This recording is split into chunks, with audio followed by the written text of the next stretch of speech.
Hi hello ನಮಸ್ಕಾರ. ನೀವು ನೋಡ್ತಿದ್ದೀರಾ ಭೀಮರಾವ್ ಕ್ರಿಯೇಟಿವ್ ಚಾನಲ್ಗೆ ಸ್ವಾಗತ. ನೀವು ನೋಡ್ತಾರೆ ಏಷ್ಯನ್ ಪೇಂಟ್ಸ್ ಅವರ smart care advance crack Sheel. ಇದು ಯಾವ ರೀತಿ ಇರುತ್ತಿದ್ದರೆ ಯಾವ ರೀತಿ ಬಳಸಬೇಕು ಅನ್ನೋದನ್ನು ಮುಂದೆ ವಿಡಿಯೋದಲ್ಲಿ ಹೇಳ್ತಾ ಹೋಗುತ್ತೀನಿ. ನೀವು ನೋಡ್ತಾ ಇರ್ಬೋದು, ಇದನ್ನು ಗೋಡೆಗಳು ಕ್ರ್ಯಾಕ್ ಬಂದಿರ್ತಾವಲ್ವ ಅಲ್ಲಿ ಬಳಸಬೇಕು. ಇದನ್ನು ಓಪನ್ ಮಾಡಿ ತೋರಿಸ್ತಾ ಇದ್ದೀನಿ ನೋಡಿ. ಈಗ ಇದು ಯಾವ ರೀತಿ ಇರುತ್ತೆ ಅನ್ನೋದನ್ನು ನೀವು ನೋಡಬಹುದು. ಈಗ ನೋಡಿ, ಓಪನ್ ಮಾಡಿ ತೋರಿಸ್ತಾ ಇದ್ದೀನಿ. ಈಗ ಓಪನ್ ಮಾಡಿದ ನಂತರ ಇದರಲ್ಲಿ ನೋಡ್ತಾ ಇರ್ಬೋದು ನೀವು, ಒಂಥರ ಕ್ರೀಮ್ ಅಥವಾ ಪೇಸ್ಟ್ ಇರುತ್ತೆ ಇದನ್ನು ಯಾವ ಗೋಡೆಗಳಲ್ಲಿ ಕ್ರ್ಯಾಕ್ ಬಂದಿರುತ್ತಲ್ಲೋ ಅಲ್ಲಿ ಅಪ್ಲೈ ಮಾಡ್ತಾ ಹೋಗಬೇಕು. ಇದನ್ನು ಯಾವ ರೀತಿ ಅಪ್ಲೈ ಮಾಡಬೇಕು, ಯಾವ ರೀತಿ ಗೋಡೆ ಕ್ರ್ಯಾಕ್ ಬಂದಿರುತ್ತೆ ಅನ್ನೋದನ್ನು ನೋಡ್ತಾ ಇರಬಹುದು.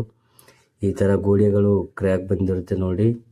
ಪ್ಲಾಸ್ಟಿಕ್ ಮಾಡಿದ ನಂತರ ಸ್ವಲ್ಪ ಬಿರುಕು ಬಂದಿರೋ ಜಾಗ ಇದು ನೋಡ್ತಾ ಇರ್ಬೋದು. ಮೇಲಿಂದ ಕೆಳಗೆ ತೋರಿಸ್ತಾ ಇದ್ದೀನಿ.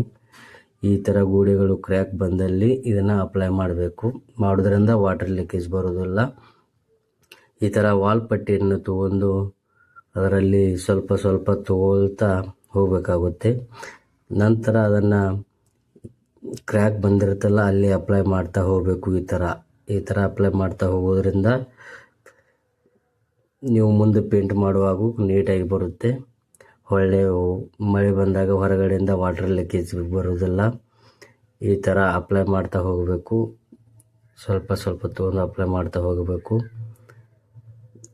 ಈ ರೀತಿ ಅಪ್ಲೈ ಮಾಡೋದ್ರಿಂದ ಕ್ರ್ಯಾಕ್ ಎಲ್ಲ ಕ್ಲೋಸ್ ಆಗುತ್ತಾ ಹೋಗುತ್ತೆ. ನೋಡ್ತಾ ಇರ್ಬೋದು, ಈ ಥರ ಸ್ವಲ್ಪ ಸ್ವಲ್ಪ ತೊಗೊಂಡು ಅಪ್ಲೈ ಮಾಡ್ತಾ ಹೋಗಬೇಕಾಗುತ್ತೆ ನೋಡಿ.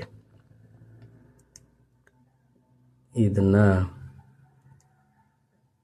ನೋಡ್ಬೋದು ನೀವು ಎಲ್ಲ ನೋಡಿ. ಈ ಥರ ಸ್ವಲ್ಪ ಸ್ವಲ್ಪ ತೊಗೊಂಡು ಅಪ್ಲೈ ಮಾಡ್ತಾ ಇದ್ದರೆ ಗೋಡೆಗಳು ಕ್ರ್ಯಾಕ್ ಮುಚ್ಚುತ್ತಾ ಹೋಗುತ್ತೆ. ಇದು ನಿಮಗೆ ಮಳೆ ಬಂದಾಗ ಅಥವಾ ಯಾವಾಗಾದರೂ ವಾಟರ್ ಲೀಕೇಜ ಬಂದುಕೊಡುವುದಿಲ್ಲ. ನಮಸ್ಕಾರ. ಇದೇ ರೀತಿ ಯೂಟ್ಯೂಬ್ ಚಾನಲ್ಗೆ ಸ್ವಾಗತ.